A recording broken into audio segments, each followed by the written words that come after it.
नमस्कार दोस्तों, स्वागत है आज आप सबका मेरे इस वीडियो में। आज की इस वीडियो में हम बात करेंगे अजाइल इंटरव्यूज के बारे में, जिसमें हम कुछ रियल टाइम सिनेरियोज के बारे में डिस्कस करेंगे। उन्हीं के बेसिस पे मैं आज आपको 5 ऐसे क्वेश्चन के बारे में बताऊंगा जो कि आपको पता होने ही चाहिए और मोस्टली इंटरव्यूज में पूछे भी जाते हैं। आज की इस वीडियो में हम लोग कुछ ऐसे टॉपिक्स पे डिस्कस करेंगे जैसे कि रिक्वायरमेंट चेंजेस हो जाना या फिर स्प्रिंट गोल मीट ना करना एक्सेट्रा एक्सेट्रा। ऐसे कुछ पॉइंट्स पे डिस्कस करेंगे और उन्हीं के बेसिस पे जो आंसर होंगे उनके अलावा मैं प्रॉपर आपको एक एग्जांपल भी समझाऊंगा कि आप इसी आंसर को किस तरह से एलैबोरेट करके बता सकते हो। इस वीडियो को एंड तक जरूर देखिएगा। लास्ट में मैं आपको एक ऐसा पॉइंट बताऊंगा जो कि डेफिनेटली आपको हर इंटरव्यू में फॉलो करना ही चाहिए। तो without just wasting any time, let's start the video.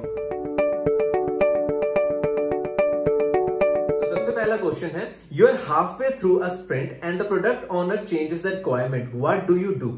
इसमें क्या होता है कि आपको रिक्वायरमेंट क्लियर ही नहीं होती कि आपको इन फ्यूचर क्या करना होता है। मिड आपको मान लो कि मिड स्प्रिंट चल रही होती है, उसी टाइम पे आपको नई रिक्वायरमेंट आ जाती है जिसमें आपको बिल्कुल भी क्लैरिटी नहीं होती। तो आपको वो सारी सिचुएशन किस तरह से हैंडल करनी चाहिए। सबसे पहले बात करते हैं कि आपको ये पॉइंट इंटरव्यू में किस तरह से बताना चाहिए।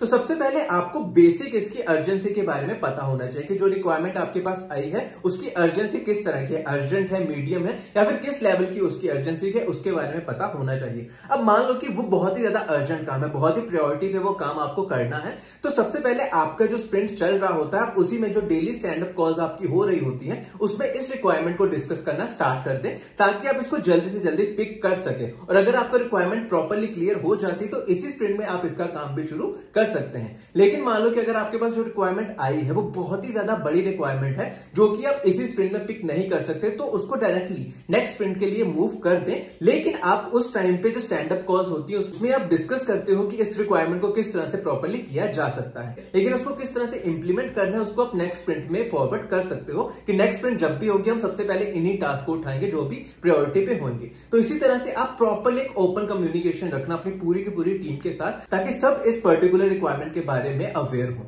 अब हम बात करते हैं कि आप रियल टाइम सिनेरियोस में इसकी एग्जांपल किस तरह से दे सकते हो। तो मान लो कि आप किसी कंपनी में काम कर रहे हो, मान लो कि मैं ही किसी कंपनी में काम कर रहा हूं, तो मैं उनको डायरेक्टली ये चीज बोलूंगा कि हाँ, बहुत बार ऐसी सिचुएशन आ चुकी है हमारी कंपनी में कि जब हम किसी पर्टिकुलर स्प्रिंट में काम कर रहे होते हैं और 3 या 4 दिनों के बाद हमें नई रिक्वायरमेंट आ जाती है।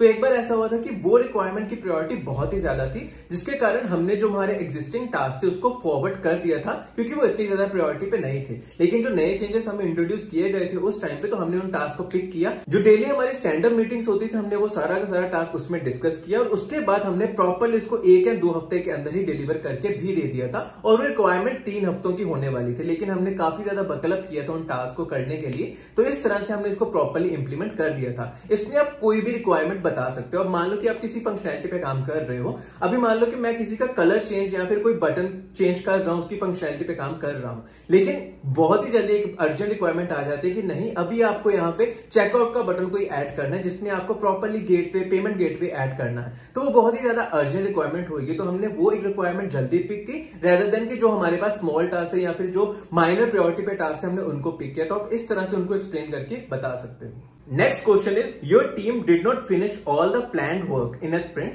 What do you discuss in the retrospective meetings? तो जैसा कि आप सब लोगों को पता ही होगा कि जब आपकी स्प्रिंट खत्म होती है तो उसके बाद एक एंड में मीटिंग रखी जाती है जिसको रेट्रोस्पेक्टिव मीटिंग बोला जाता है। इसमें डिस्कस करना होता है कि आपकी ये पर्टिकुलर स्प्रिंट किस तरह से गई है। अब हम बात करते हैं कि आपको यही क्वेश्चन इंटरव्यू में किस तरह से बताने की जरूरत होती है। तो सबसे पहले आपको पता होना चाहिए कि जो भी टास्क आपने कंप्लीट नहीं किया उनका रीजन क्या है। क्या वो पर्टिकुलरली टास्क जो थे वो अंडर एस्टिमेटेड थे या फिर ओवर एस्टिमेटेड थे, आपको पता होना चाहिए। उनके अलावा किसी भी तरह का ब्लॉकर आया हुआ आपको वो टास्क कंप्लीट करने में, आपको उनके बारे में भी पता होना चाहिए। अब ब्लॉकर्स किसी भी तरह से हो सकते हैं। मान लो कि किसी ने अनप्लान लीव ले ली, आप बीमार हो गए या फिर आपने ही अनप्लान लीव ले ली जिसके कारण आपको वो टास्क कंप्लीट नहीं हुआ, या फिर मान लो कि आपने सोचा था कि ये पर्टिकुलर डिपेंडेंसी किसी और टीम की है, उनको करने में सिर्फ और सिर्फ 2 दिन का टाइम लगेगा, लेकिन उनको वो चीज करने में 4 या 5 दिन का टाइम लग गया, जो कि आपकी एस्टिमेशन काफी ज्यादा गलत चली गई, जिसके कारण आपको वो टास्क डिले हो गया या फिर आपने वो टास्क कंप्लीट नहीं किया। इसके अलावा और भी बहुत ज्यादा ज्यादा ब्लॉकर्स हो सकते हैं, आप उनको इसके बारे में बता सकते हैं।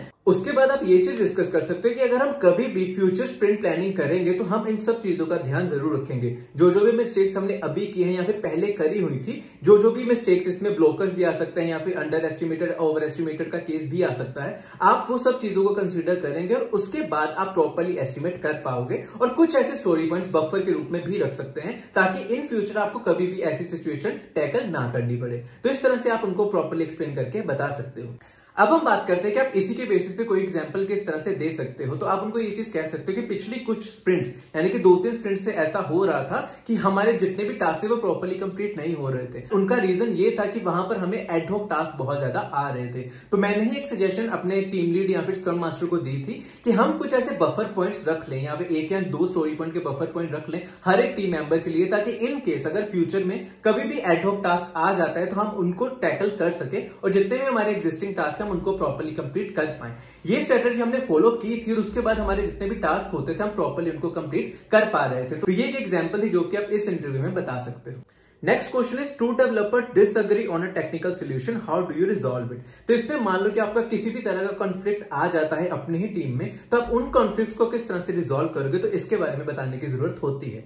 अब हम बात करते हैं कि आपको इस क्वेश्चन को किस तरह से इंटरव्यू में एक्सप्लेन करने की जरूरत होती है। तो सबसे पहले एनकरेज कीजिएगा कि डेटा ड्रिवन सोल्यूशन ही आप वहां पर बताइए कि वहां पे क्या क्या बेस्ट प्रैक्टिसेस फॉलो की जा सकती हैं, वहां पे आपको किस तरह के बेंचमार्क सेट करने हैं, आपको उनके बारे में पता होना चाहिए। उसके बाद अगर मान लो कि जरूरत हो तो आप स्मॉल प्रूफ ऑफ कंसेप्ट भी करें। जिन भी डेवलपर्स में कॉन्फ्लिक्ट आ रहे होते हैं आप उनको बोलें कि आप दोनों ही एक स्मॉल पीओसी करें, ताकि जो भी आपको लगता है कि इसका ये फायदा होगा, इसका ये नुकसान होगा, उनके बारे में आप प्रॉपर्ली वहां पर जाकर बता सको। और उसके बाद मान लो कि किसी भी तरह का सोल्यूशन नहीं निकलता या फिर किसी भी तरह का कॉन्फ्लिक्ट नहीं रिजॉल्व हो पाता, तो अपने सीनियर डेवलपर्स या फिर अपने स्क्रम मास्टर को इन्वॉल्व करें कि वो कोई डिसीजन ले पाए। अब हम बात करते हैं किसी रियल टाइम एग्जांपल की कि आप इसमें किस तरह से एक्सप्लेन कर सकते हो। तो इसमें आप ये चीज कह सकते हो कि मान लो कि आप किसी प्रोजेक्ट पे काम कर रहे थे जिसका जो रिस्पॉन्स आ रहा था वो बहुत ही ज्यादा स्लो हो रहा था। जो इसमें रिस्पॉन्स आ रहा था वो नोड की एपीआई से आ रहा था, जिसमें कैलकुलेशन में बहुत ज्यादा टाइम लग रहा था। तो आपने ये सोल्यूशन इंट्रोड्यूस किया कि अगर हम ये पर्टिकुलर इंटरफेस जो हमने बनाया हुआ है इसमें जो हम एपीआई यूज कर रहे हैं वो हम नोड से ना यूज करके पाइथन से यूज करें और सारा का सारा हम माइग्रेशन कर ले पाइथन में, तो इसका सोल्यूशन काफी ज्यादा अच्छे तरीके से हम अचीव कर सकते हैं। तो आपने जब इसकी प्रॉपर पीओसी की तो आपने ये चीज ऑब्जर्व की कि जो हमारा टाइम कॉम्प्लेक्सिटी आ रही थी या फिर जितना भी हमारा टाइम किसी पर्टिकुलर सोल्यूशन में लग रहा था वो अब बहुत ज्यादा कम हो चुका था बाय यूजिंग पाइथन। तो ये चीज हमने अपने प्रोजेक्ट में भी जाकर इंप्लीमेंट करके देखी थी और उसके बाद हमारा प्रोजेक्ट काफी ज्यादा फास्ट हो गया था। अप्रोक्सीमेटली 33% की इंप्रूवमेंट हमें उस टाइम पे देखने को मिल गई थी। तो आप ये सोल्यूशन उनको उस दौरान बता सकते हो। Next question is, your product owner keeps adding new task in the middle of A sprint, how do you handle it.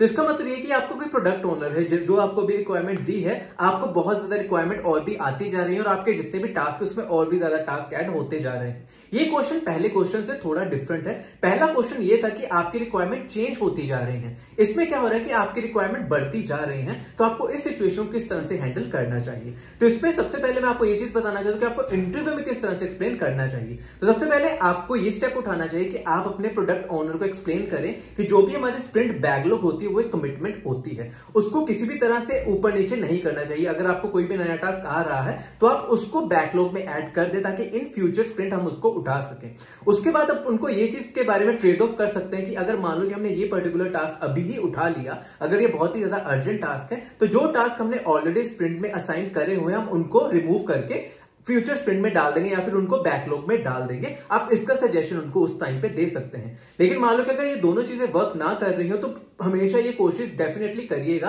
कि जितनी भी न्यू रिक्वायरमेंट आ रही होती है उनको नेक्स्ट स्प्रिंट में ही उठाएं, क्योंकि जो भी आपने टास्क इस पर्टिकुलर स्प्रिंट में डिफाइन करे होंगे वो आप कंप्लीट नहीं कर पाओगे। तो हमेशा इस चीज का ट्राई करना कि जो भी आपके टास्क ऐड होते जा रहे हैं वो आप बैकलॉग में ऐड करो, इन फ्यूचर आप फ्यूचर स्प्रिंट में उनको उठा सको। अब हम बात करते हैं कि इसी सिनेरियो के बेसिस पे आप रियल टाइम एग्जांपल किस तरह से दे सकते हो। मान लो कि मैं एक फीचर पे काम कर रहा था तो उसके मिड में एक और रिक्वायरमेंट आ जाती है, तो मुझे प्रोडक्ट ओनर ने बोला कि आपको ये भी पिक करने की जरूरत होती है। तो डायरेक्टली मैंने उनको उस टाइम पे ये चीज बोल दी कि मैं पिक तो कर लूंगा, दोनों टास्क साइमल्टेनियसली भी कर सकता हूं, लेकिन दोनों टास्क को एक साथ करने में जो क्वालिटी मैं चाहता हूं कि इस पर्टिकुलर प्रोडक्ट में हो वो अचीव नहीं हो पाएगी, या फिर इस फीचर को उस तरह से नहीं अचीव किया जा सकता जो हम प्रॉपर्ली प्लान करके इसको कर सकते हैं। तो ये मेरी बात उनको काफी ज्यादा अच्छी लगी थी, लेकिन मैंने उनको ये भी चीज सजेस्ट करी कि अगर ये प्रायोरिटी पे है तो अभी हमारे जो स्प्रिंट प्लानिंग जो डेली के बेसिस पे स्टैंड अप कॉल हो रहे हैं, हम उनमें इनको डिस्कस कर सकते हैं। ये प्रॉपर रिक्वायरमेंट वहां पर डिस्कस होगी और नेक्स्ट स्प्रिंट जब भी आएगी हम वहां पर सबसे प्रायोरिटी पे ये टास्क पिक करेंगे।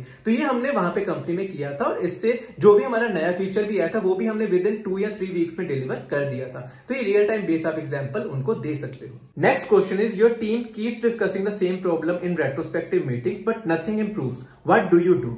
तो इसका मतलब ये है कि मान लो कि आपकी जो स्प्रिंट के एंड में जो मीटिंग होती है वहां पर आप फिर से वही चीजें डिस्कस करने लग पड़ते हो जो आपने हर एक मीटिंग के एंड में करी होती हैं कि इन पर्टिकुलर चीजों की हमें जरूरत है या फिर ये इंप्रूव करने की जरूरत है, ये चीजें अच्छी गई है, ये चीज बुरी गई है। तो लेकिन जब आप लोग उठा के देखते हो तो हर एक स्प्रिंट के एंड में सेम लोग ही लिखा होता है। तो आप उस सिचुएशन को किस तरह से हैंडल कर सकते हो? तो सबसे पहले बात करते हैं कि आप इसी क्वेश्चन को इंटरव्यू में किस तरह से एक्सप्लेन कर सकते हो। तो सबसे पहले आपके पास जो रेट्रोस्पेक्टिव मीटिंग हो जाती है उसके बाद आपके पास कुछ आउटकम्स आते हैं। उन आउटकम्स को आप एक एक्शनेबल आइटम्स में कन्वर्ट कर लीजिएगा जिसके रिस्पेक्टिव में प्रॉपर उनके ऑनर भी एसोसिएटेड हो कि कोई एक पर्टिकुलर एक्शन है उसके रिस्पेक्टिव में इस पर्टिकुलर ऑनर की ये रिस्पॉन्सिबिलिटी है कि वो इसको प्रॉपर्ली कंप्लीट करे या फिर इसको अच्छे तरीके से वो इंप्रूव करे या फिर इंप्लीमेंट करके देखे। ये आपका एक एक्शनेबल आइटम उसमें होना ही चाहिए। देन उसके बाद use a start stop and continue method to drive the improvements. और इन द एंड आप ये चीज बता सकते हो कि जितने भी आपके पास एक्शनेबल आइटम या फिर जो भी आपने डिस्कस किया होता है उसका एक प्रॉपर ट्रैक रिकॉर्ड आपके पास होना चाहिए। अब हम बात करते हैं कि आप इसी सिनेरियो के बेसिस पे रियल टाइम एग्जांपल किस तरह से दे सकते हो। अब मान लो मैं किसी कंपनी में काम कर रहा हूं, वहां पर डिप्लॉयमेंट इशू के कारण बहुत ही ज्यादा डिले आ जाता है। जितनी भी हमने स्प्रिंट प्लानिंग करी होती है वो हमेशा डिले हो जाती है या फिर टास्क कंप्लीट नहीं हो पाते just because of deployment issue. वहां पर बहुत ज्यादा टाइम चला जाता है। तो हमने क्या किया था, रेट्रोस्पेक्टिव मीटिंग में ये डिस्कस किया था कि ये प्रॉब्लम हमें बार बार आ रही है, तो इसके लिए एक ऑनर को चुने और उस ऑनर की ये ड्यूटी होगी कि वो इन सब टास्क को ऑटोमेट करे। यानी कि जो भी हमारा डिप्लॉयमेंट का प्रोसेस था उसको ऑटोमेट करने की जरूरत थी। तो मैंने वो ओनरशिप ले ली थी उस टाइम पे। तो जब मैंने वो ओनरशिप ली तो मैंने आई थिंक 1 या 2 हफ्ते में ही वो सारा का सारा टास्क ऑटोमेट कर दिया था। और अब उसमें 50% की इंप्रूवमेंट हमें देखने को मिलती है कि जो टास्क हमें पहले करने में 2 दिन का समय लग जाता था अब वो 1 दिन में ही कंप्लीट हो जाता है, जस्ट बिकॉज कि हमने जो ऑटोमेट करने का वो CI/CD पाइपलाइन को ऑटोमेट करने का सोचा था वो हमने इंप्लीमेंट करके देखा। तो इस तरह से आप बता सकते हो कि कुछ ऐसे रिजल्ट्स थे रेट्रोस्पेक्टिव मीटिंग्स के जो कि जब आपने डिस्कस किया और उनको जब आपने इंप्लीमेंट करके देखा तो उनसे काफी ज्यादा अच्छे रिजल्ट्स आपको देखने को मिल गए थे। तो ये सारे के सारे क्वेश्चन है जिनके बारे में आपको पता होना चाहिए। लेकिन इसके बाद मैं आपको एक ऐसी ट्रिक के बारे में बताना चाहता हूं जो अगर आप हर एक क्वेश्चन में यूज करेंगे तो आप बहुत ही अच्छे तरीके से इन सब आंसर को एक्सप्लेन कर पाओगे। और वो ट्रिक है star method, situation, task, action and result. यानी कि जब भी आप कोई भी सिनेरियो एक्सप्लेन कर रहे हो तो उस पर्टिकुलर सिनेरियो की सिचुएशन क्या थी, उस टाइम पे आपने क्या क्या टास्क वहां पे असाइन करके रखे थे और उसके बाद कौन कौन से एक्शनेबल आइटम आपने वहां पर परफॉर्म किए और उसके बाद आपको क्या क्या रिजल्ट देखने को मिला। आपको ये सब चीजों की वहां पे एग्जांपल देने की जरूरत होती है। अब मान लो कि जो मैंने पहले आपको एग्जांपल दी थी, जो लास्ट में मैंने आपको CI/CD ऑटोमेट करने की एग्जांपल दी थी, आप उसी को इस तरह से एक्सप्लेन कर सकते हो। सबसे पहले आपको सिचुएशन बताने की जरूरत होती है कि हमें बहुत ज्यादा लैग आ रहे थे या फिर बहुत ज्यादा टाइम लग रहा था जिसके कारण हमारी कुछ ऐसी स्प्रिंट भी गई थी जहां पे हमने सारी की सारी टिकट्स कंप्लीट नहीं की थी, वो स्पिल ओवर हो गई थी just because of this issue. तो ये आप प्रॉपरली सिचुएशन में एक्सप्लेन कर सकते हो। और उसके बाद एज ए डेवलपर आपने ये आइडिया दिया था कि अगर हम इन डिप्लॉयमेंट प्रोसेसेस को ऑटोमेट कर दें या फिर CI/CD पाइपलाइन को प्रॉपर्ली ऑटोमेट कर दें तो उसके कारण हम काफी ज्यादा समय बचा सकते हैं। तो उसमें आपने ये आइडिया दिया था, आप इसको एज ए टास्क में बता सकते हैं। उसके बाद आपने वो सब चीजें इंप्लीमेंट करने में क्या क्या चीजें करी थी आप उनको एज ए एक्शन में बता सकते हैं। और उसके बाद आपको रिजल्ट क्या मिला था, यानी कि आपका जो डिप्लॉयमेंट टाइम जा रहा था वो 50% आपका रिड्यूस हो गया है बाय यूजिंग दीज थिंग्स, या फिर जो भी आपने ऑटोमेट किया था आप उनके बारे में बता सकते हो। ये चीज आपकी रिजल्ट में आ गई।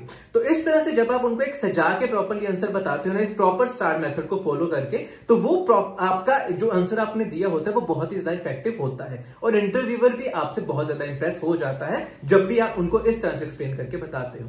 तो ये 5 क्वेश्चन एक सॉफ्टवेयर इंजीनियर के लिए बहुत ही ज्यादा इंपॉर्टेंट होते हैं। जब भी वो किसी भी इंटरव्यू में जाता है तो ये सारे बेसिक सिनेरियो उससे डेफिनेटली डिस्कस किए ही जाते हैं कि अगर ऐसी सिचुएशन होगी तो तुम उसको किस तरह से टैकल करोगे, अगर वैसी होगी तो किस तरह से टैकल करोगे। तो इनके बारे में आपको पता डेफिनेटली होना ही चाहिए। इसके अलावा अगर आपका कोई भी डाउट रहता है या फिर आप चाहते हो कि अजाइल मेथोडोलॉजी के बेसिस पे मैं आपको और क्वेश्चन भी बताऊं तो आप कमेंट सेक्शन में जाकर कमेंट करके बता सकते हो। इन्हीं के बेसिस पे आज के लिए बस इतना ही, फिर मिलते हैं अगली वीडियो में। धन्यवाद।